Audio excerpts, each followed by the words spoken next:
buy so many timepieces?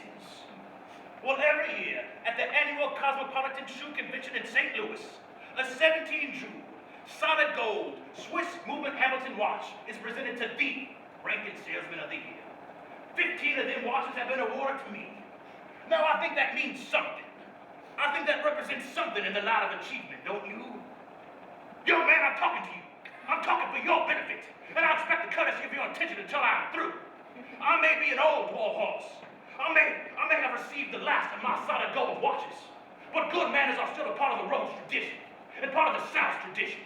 Only a young Peckerwood would have the nerve to look at the comments when old Charlie Colton is talking. I just want you to know what I think of this new world of yours. I'm not one of those that goes howling about some communist being stuck in the White House. I don't say that Washington's been took over by the Reds, or that the wealth of the country is in the hand of the Jews. I like the Jews, and I'm a friend to it is. I do say this, however. The world I knew is gone. Gone. Gone with the wind. My pockets are full of watches, which tell me my time's just about over. All of them pigs that were slaughtered, and carcasses dumped in the river, and farmers receiving payment to not grow wheat and corn and not plant cotton. All of them alphabet letters that sprung up all about the place, meaning unknown to men of my generation. The rudeness, the lack of respect, the newspapers full of strange items, the vast, terrible, dark rush of events in this world toward what and where and why I do not pretend to have any knowledge of now. I only say this, and I say this very humbly. I don't understand what's happened. And one of them monsters you see from the dark old ages reproduced in museums. One of them giant reptiles and down whatever it calls. But I do know this. Initiative, self-reliance, independence of character, the old sterling qualities that distinguish one man from another, the clay from the potters from the clay are, how's it the old song goes? Gone with the roses of yesterday.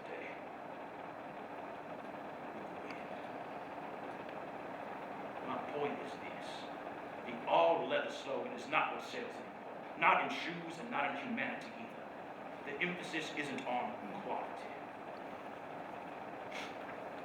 Man, I expect to be accorded a certain amount of respect by whippersnappers like you.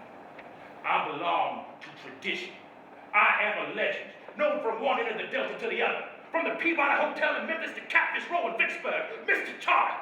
Mr. Charlie! Who knows you? What do you represent? Some line of goods of inferior value? Some cock concern in the East? Get out of my room! Get out! I'd rather play solitaire than poker with men who know more solid characters than Jackson the Dead. Get out! I lose my patience sometimes. Nigga, you remember the way it used to be? Why, my God, they all but laid out the red carpet when I come into town. I was like a conquering hero. This room was like a throne room. The ceiling fan going. Now broken. And over there, my sample case is laid out on green velvet cloth. And over here, the pitcher and wash bowl removed and the tabletop loaded with all kinds of liquor. Yeah. In and out from the time I arrived to the time I left, men of the road to whom I knew, to whom I stood for things commanded respect. Poker continuous, shouting, laughter, hilarity.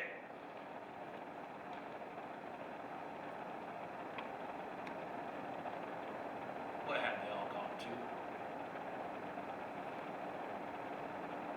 The graveyard is crowded with folks we knew. It's mighty late in the day. It ain't even late in the day no more. It's nighttime. Nighttime, Mr. Charlie.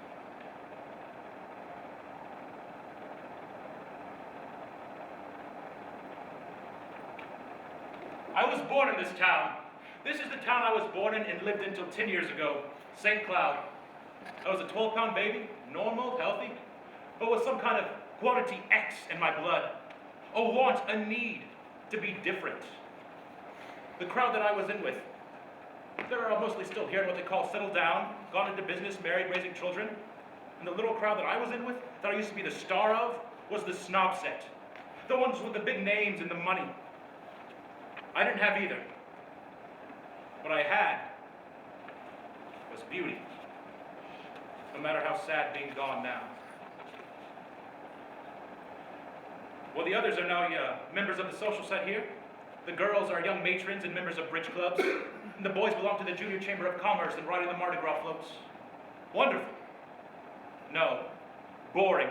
I wanted, intended, expected to get something better. And I did. I got it. I did things that fat-headed gang never even dreamed of. Hell, when they were still freshmen at Tulane or LSU or Ole Miss, I sang in the chorus of the biggest show in New York. Sang in Oklahoma. Had pictures in Life magazine wearing a cowboy outfit, throwing a 10-gallon cowboy hat into the air, shouting yippee. And at the same time, pursued my other vocation. Perhaps the only one I was truly meant for. Lovemaking. Slept in the social register of New York, with millionaires' wives and widows and debutante daughters of such famous names as Connors and Vanderbrook and Holloway and Hanaut, names mentioned daily in columns whose credit cards were their faces. What did they pay me? I gave people more than I took. Middle-aged people, I gave back a feeling of youth. Lonely girls, understanding, appreciation, an absolutely convincing show of affection. Sad people, lost people, something bright and uplifting. Eccentrics, tolerance, even odd things that they long for. But always when I might get something back, which would solve my own need, which was great to rise to their level, the memory of my girl would pull me back home to her. And when I came home for those visits, man, oh man, how that town would buzz with excitement. I'm telling you, it would blare with it. And then that thing in Korea came along. I was about to be sucked into the army, so I joined the Navy because a sailor's uniform suited me better. That was all that suited me, though. I couldn't stand the damn routine of it, the discipline. I kept thinking, this stops everything. I was 23, and that was the peak of my youth, and I knew that my youth wouldn't last long. By the time I got out, Christ knows I might be nearly 30. Who would remember Chance Wayne? In a life like mine, you can't just stop, can't take time out between steps. You've got to keep on going from one step to the next. Once you stop, time goes on without you, leaves you behind, and you're washed up. I'm talking about the parade. The parade. The parade of boys that go places. That's the parade I'm talking about, not a parade of swabbies on a wet deck. And so I ran my comb through my hair one morning and noticed that 8 or 10 hairs had fallen out. A warning signal of a future baldness. My hair was still thick, but would it be 5 years from now, or even 3, when the war was over? That thought scared me. I started to have bad dreams, and nightmares, and cold sweats, and palpitations, and on my leaves I would get drunk at night and go to bed with strange people I'd never even seen before. And my eyes had a wild look at them in the mirror. I got the thought that I wouldn't live through the war, that all the excitement and glory of being Chance Wayne would go up in smoke at the moment of contact between my brain and a bit of hot steel where my head was. That thought didn't comfort me any. Imagine a whole lifetime of dreams and goals and hopes dissolving away in one instant, being washed off a blackboard like some arithmetic problem with a wet sponge, just by some little accident like a bullet, not even aimed at you, but just shot off into space.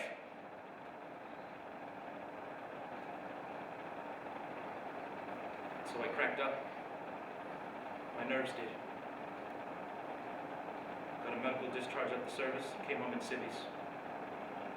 That's when I noticed how different it was. The town and the people in it. Polite, yes, but cordial, no. No headlines in the papers. Just an item that measured 1 inch at the bottom of page 5, stating that Chance Wayne, the son of Mrs. Emily Wayne of North Front Street, had received an honorable discharge from the Navy as a result of illness and was home to recover. That was when Heavenly became more important to me than anything else. Heavenly is the name of my girl in St. Cloud. What other reason for stopping here can you think of?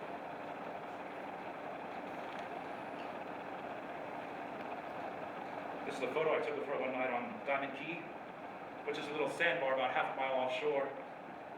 The tide was just beginning to lap over her body like it desired her, like I did and still do and always will, always.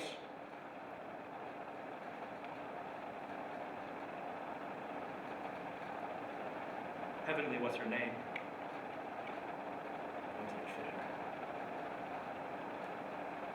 The greatest difference between people in this world is not between the rich and the poor or between the good and the evil. The greatest difference in this world is between the ones that had and have pleasure in love and the ones that hadn't and haven't any pleasure in love, but just watched it with envy, sick envy, the spectators and the performers. And I don't mean just any ordinary pleasure or the kind you can buy. I'm talking about real pleasure, great pleasure. And nothing that's happened to me or to Heavenly since can cancel out the many long nights without sleep when we gave each other such pleasure and love as very few people can look back on it in their lives. Each time I came back to St. Cloud, I had her love to come back to. Something permanent in a world of change. After each disappointment, each failure at something, I'd come back to her like going to a hospital, and she would put cool bandages on my wounds.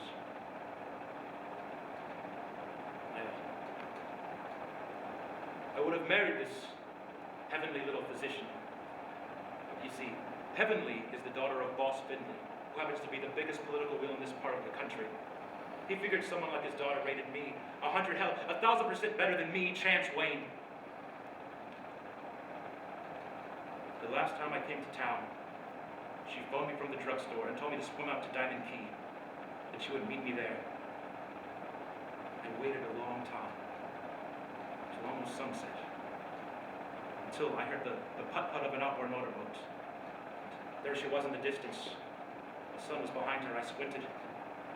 She was wearing a wet, silky tank suit, and fans of water made misty rainbows about her. She would drive the boat just about to the shore, but she never came to the shore, no. Just kept circling around and around it. And I would just about reach my hand out and just about get it, but then she would pull it away, throwing up fans of water and making misty rainbows. Until finally she pulled up just close enough for me to hear her, and she shouted things at me. Things like, Chance, go away. Chance, I'm sick of all your lies. My father's right about you. Chance, you're no good anymore. Chance, go back. Chance, stay away from St. Cloud and stay away from me.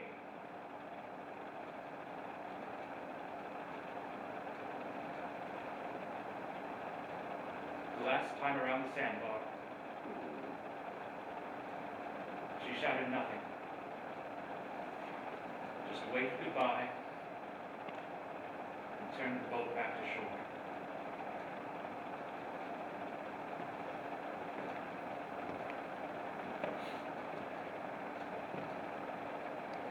I don't ask for your pity,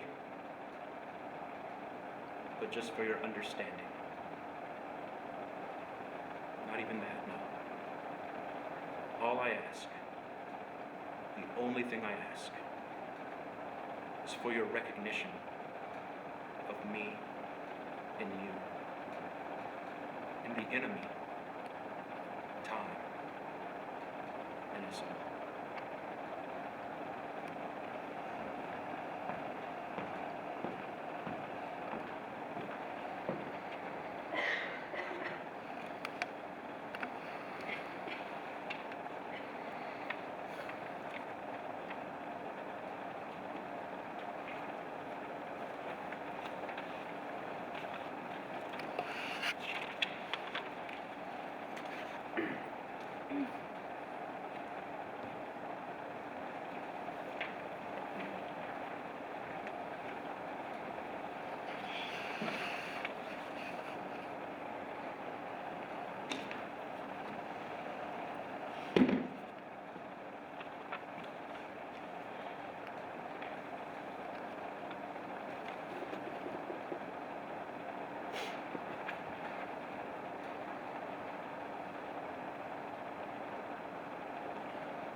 woke up,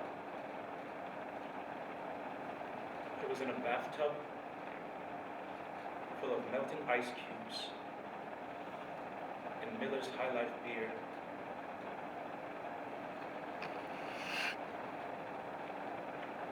My skin was blue.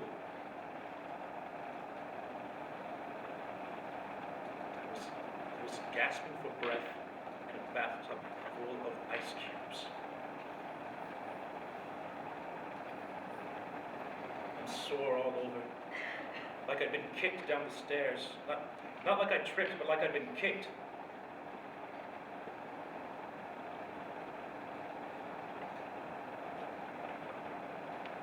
Vicious people abuse you when you're unconscious in this city.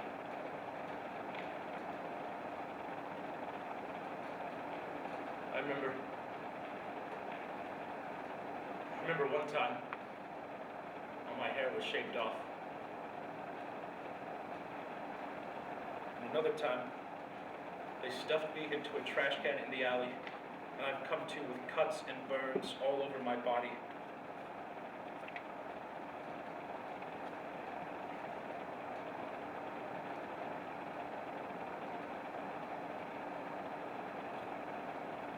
People do terrible things to a person when you're unconscious in this city.